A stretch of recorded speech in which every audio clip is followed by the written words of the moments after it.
Chapter 5. I'm going to go for 20 minutes and we'll stop. And I got to go get a cup of coffee. It's been a crazy day today.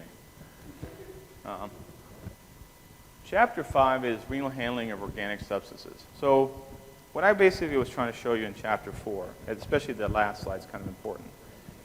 What we call urine, okay, which is what we have in our bladder, and that's what we urinate into our toilet bowls every day, okay, is basically three parts.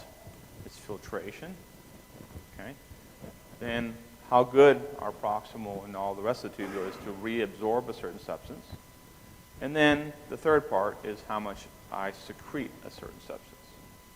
Okay, and that makes up an equation, which is what we call urinary excretion. Okay? If I drop off filtration because I don't have any blood flow going to it, then what happens to urine's excretion? It goes to zero. Okay, so that's pretty obvious for most people. Okay? But what's interesting is that you can pollute the system, you can poison the system different ways to alter the quality of the urine. And we call that medical regimen. Lasix is basically a poison. Okay, you're poisoning the loop of Henle. So we can selectively knock out different portions of the nephron to get the desired effect that we want for that situation. Okay? Now, the only reason this stuff works, if you think about it, is that the person's pathophysiology is maladaptive to the situation they're in. That's the only reason that we can actually play with stuff and make things better. Okay? If you think about it, are you really going to fix the problem? And the answer is you're not really fixing the problem. Is what you're doing is you're giving that person more time, and hopefully they'll have enough time to heal properly, and they will get better. Okay? Of course, in some chronic conditions, you're not going to really alter that. Now, one of the very, very important parts of the kidney is to remove waste products. Okay? And of course, one of the waste products is going to be organic substances. Okay? So when we're talking about Chapter 5, renal handling of organic substances, a lot of times we're talking about how the kidney basically gets rid of bad stuff out of your bloodstream. What you're looking at is the kidney keeps or saves, reabsorbs organic metabolites that should not be lost. Typical example of that would be glucose. Glucose is an organic molecule. Okay? How many people took organics? Organic chemistry. I'm impressed. Wow, it's really gone up. That's good. Okay? I can tell you when I was first starting to teach almost 12, 13 years ago, nobody took organic chemistry. So pretty much most of you know what organic chemistry is. So basically organic chemistry is simply a carbon molecule that's in multiple segments that usually attached to it are hydrogen, other carbon molecules, oxygen, sulfur. You can imagine all these different compounds, bromide, halides, anything is organic's got carbon in it. Okay? But some things we consider really important. Sugars are a form of organic molecules. Sugars are very important fuel sources for your body, and your body's not going to go on to get rid of it. Another organic molecule, of course, is amino acids. Your body's not going to go on to get rid of that as well. But your body is going to want to get rid of things that are byproducts of metabolism, that are toxins. Medications that are made from plants are what? They're not inorganic, they're organic molecules. Okay? And a lot of times they're dependent on their elimination by the kidney, as well as by the liver. The liver first makes it into a water-soluble compound, and then the urine basically gets rid of it. Okay? That being said, there's basically two parts of how you're organic. You handle it. You either reabsorb it when it's necessary, or if the kidney knows it's a waste product, it tries to get rid of it. It tries to treat it. Okay? So it excretes waste products and foreign organic substances such as medications to prevent their accumulation. If you look at the area that does most of this work, the answer is in the proximal tubules. The proximal tubules is the one that's going to do most of the active reabsorption of essential molecules. Okay? As for waste products, not always the whole proximal tubules. If it sees a waste product, it's not going to waste its energy of pulling back in. Okay? But most cellular nutrients are filtered easily because it kind of makes sense. If you didn't have a cellular nutrient that was easily filtered, then would it have a hard time getting into your organs? Absolutely. Okay, so you want to have something that's easily filtered through that gets into the interstitial space and eventually into your cells. So it kind of makes sense that it would naturally, any kind of substance that you tend to want in your cells would be very easily filtered through the kidney, through the glomerulus, and it is. But once it gets into the actual proximal tubule, most of it is reabsorbed via an active process.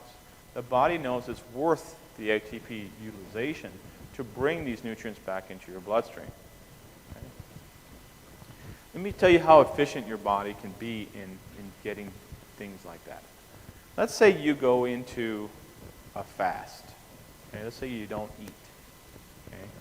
And what will happen for people who've never fasted initially? What do you think happens intracellularly? If you don't eat anything all day, what do you think by 6 o'clock, what's going to feel like? You're going to feel dizzy. You're going to feel like you don't have enough energy. Okay? What's rather interesting is that you can make your body get accustomed to not eating. Okay? You can actually do 16, 18-hour fast. After a while, the body just says, okay, I'm willing to do this. But what it does, the way it does it, is that it alters the way it actually manages products. Okay?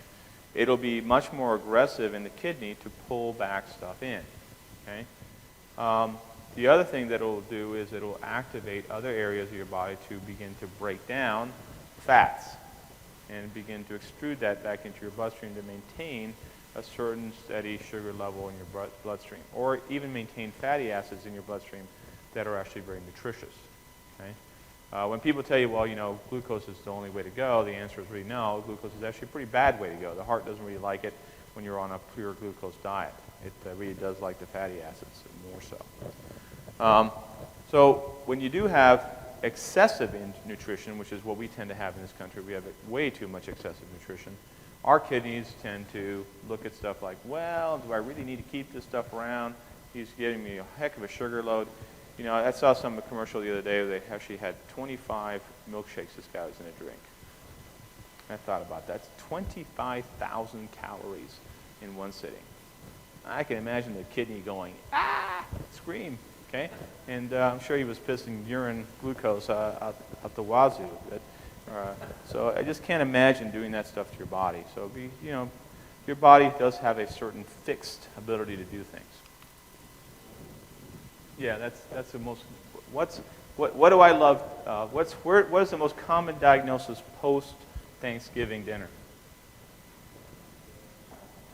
Congestive heart failure and diabetic ketoacidosis. Okay, especially congestive heart failure because everybody decides they haven't had potato chips in about 6 months, so they said, it's one day, what the hell can it hurt me? So they don't eat just one little bag of potato chips, they eat the whole damn bag. They look like cows.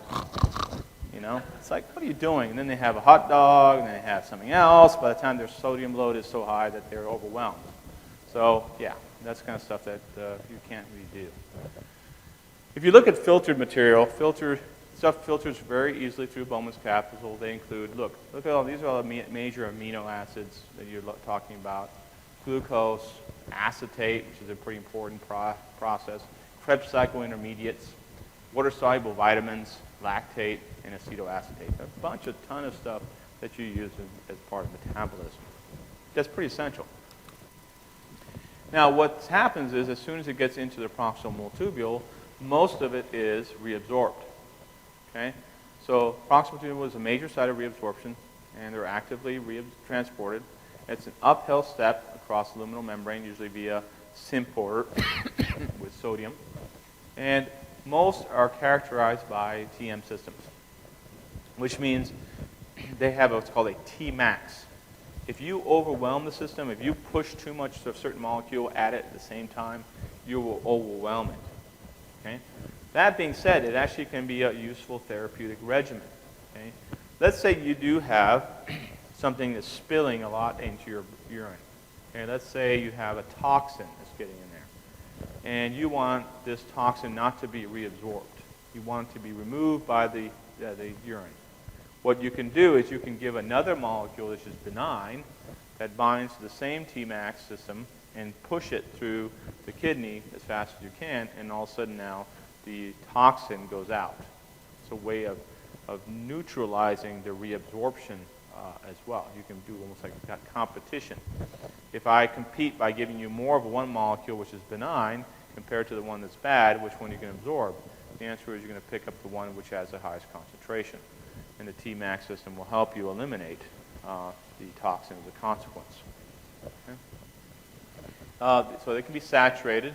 Okay? And once you saturate the system, if you have two molecules that are similar to each other and you've both sent way too much material there, then both of them will begin to spill in the urine.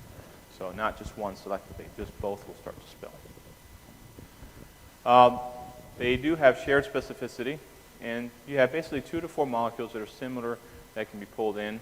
If you give too much of one, then you can saturate and cause spillage of all substances in the urine.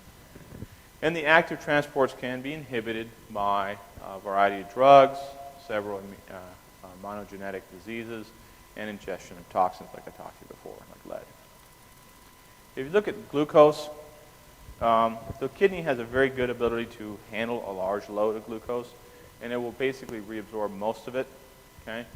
The proximal reabsorption is absolutely necessary. It uses a system called the Escalate system, which is a sodium-dependent glucose importer. And it can do this up to about 300 milligrams per deciliter before the system gets overwhelmed. So the Tmax of glucose is 300. So in other words, if you have urine, okay, if you have your blood test of sugar, and it says it's over 300, what's going to happen when you check the urine glucose? You should see it, okay, because that system is failing at that point. Okay? Doesn't mean the kidneys are not working, it just means that you've hit Tmax. Okay? And it really means that you've got the glucose way out of control. Okay? You've got to keep these people under control. Proteins and peptides.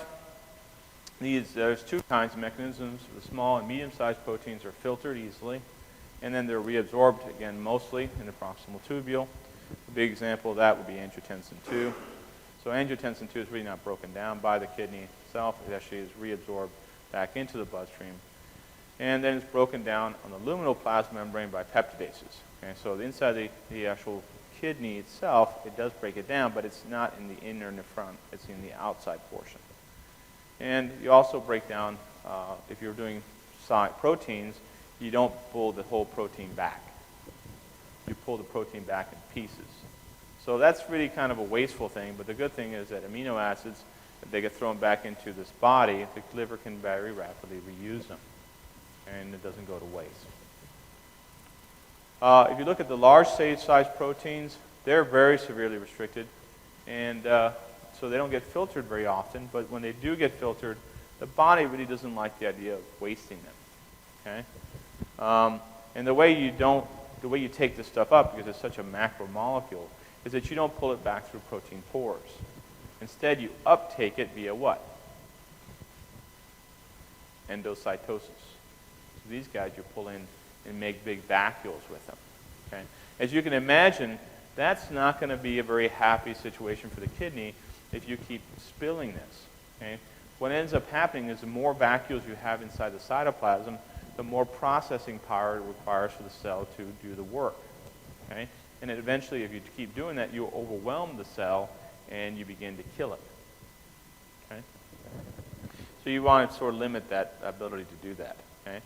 Because endocytosis is high energy requirements, and it will bind specifically to the cell surface receptor on the wall of the proximal tubule, it is Tmax limited, and it's very easily saturatable. Okay? Eventually, what ends up happening is once the proteins are pulled back into these vacuoles is that they become lysozymes, which that means they have digestive enzymes that cleave, peptidases, things like that, that break down into the proteins into amino acids. So what's a classic example of a large macromolecule that's a protein? Albumin. Okay, albumin is not going to come back as albumin once it comes through the cell itself. It's going to come out as components of it and break down parts and amino acids, which then the liver will put back together. Hopefully it is functional. Okay? Some of the large proteins can be degraded by this mechanism, include hormones, things like growth hormone, insulin, and of course albumin.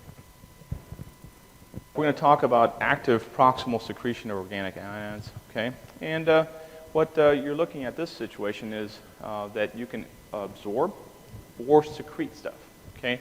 Absorbing stuff, of course, is going to bring metabolites that are necessary back into the bloodstream, and secretion, on the other hand, is going to put molecules that are basically waste products into your urine. Things that are going to be pretty important for doing this are things like endogenous substances like bile acids, fatty acids, hippurites, hydroxybenzoates, oxalates, prostaglandins, and urates. Okay? I think more important than that is the drugs.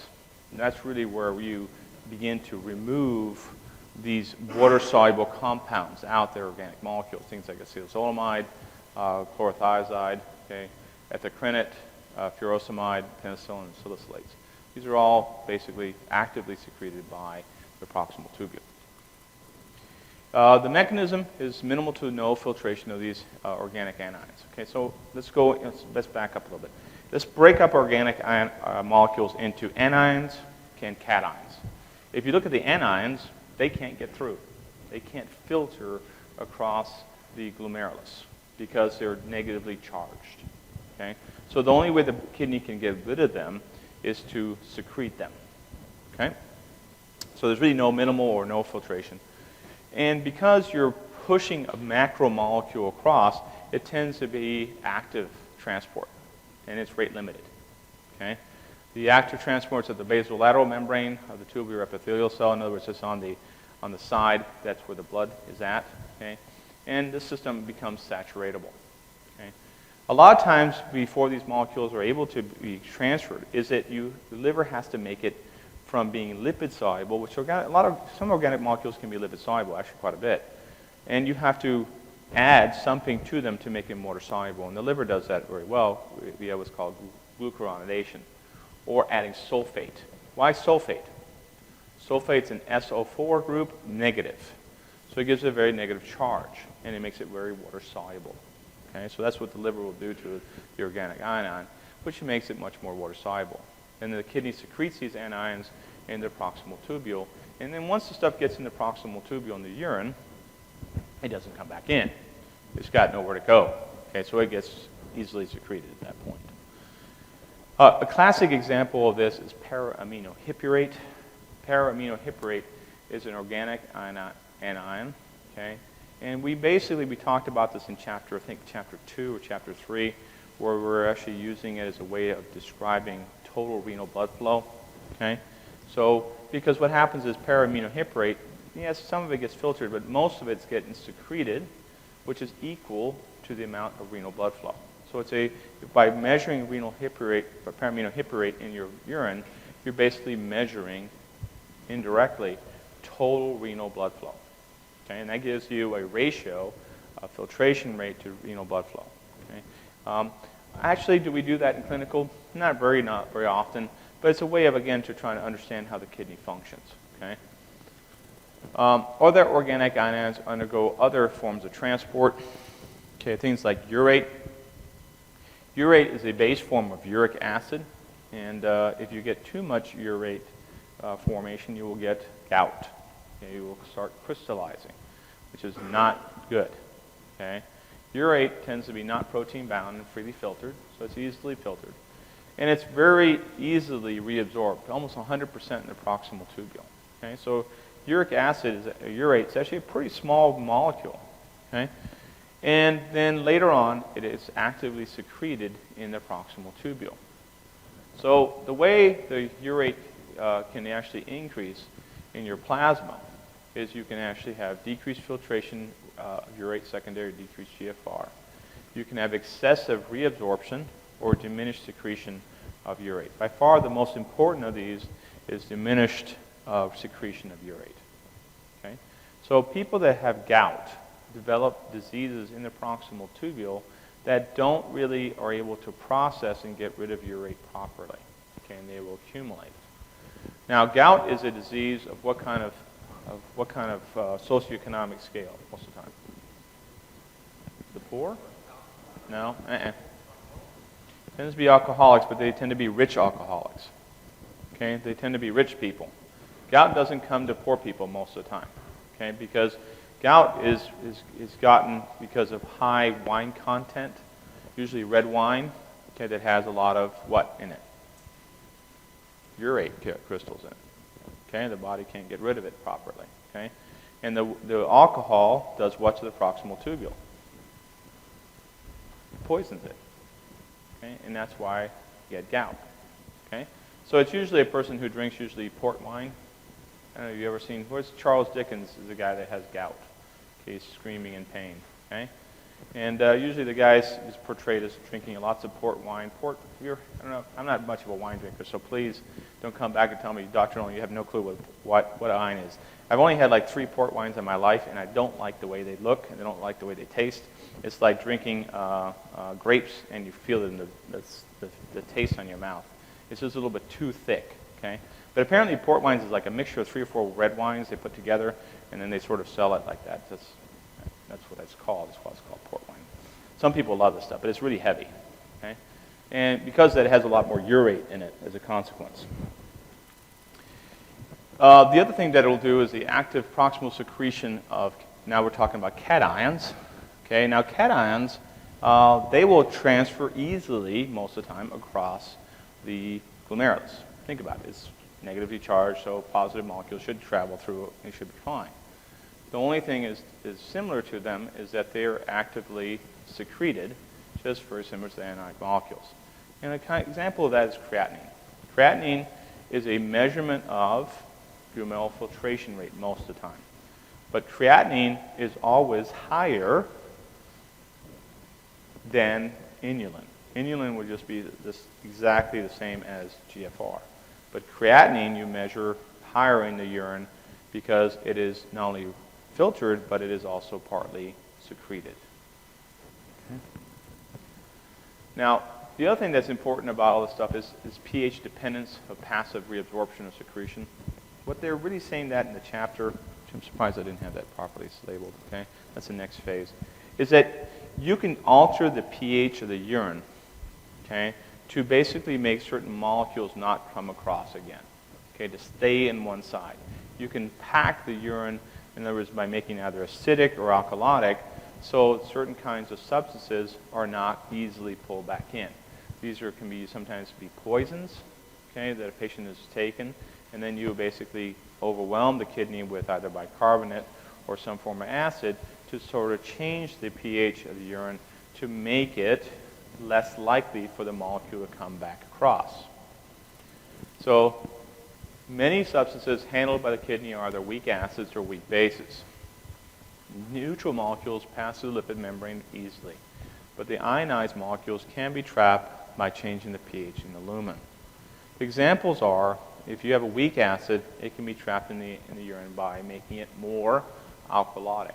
And so if I alkalize the urine, acids stay dissolved because they stay ionized. If, on the other hand, if I want the molecule to come back in, I would make the urine more acidic. In that situation, the actual charged molecule, the acid, would go into a more neutral state, and as a consequence would cross over the tubule much more easily. Okay? But most of the time, if you're looking at weak acids, we want to alkalize the urine. If we're looking at weak bases, we're going to acidify the urine to keep it inside the urine. Urea is a waste substance that is eliminated, usually that contains, to maintain nitrogen balance. So urea is a liver end byproduct. It's an end product of protein metabolism. Okay? So if you're one of these guys that are working out a lot and then drinking a bunch of protein shakes that are full of high degree of protein, well, you're going to produce a lot more urea. Okay? And it can stress your kidney sometimes. Okay?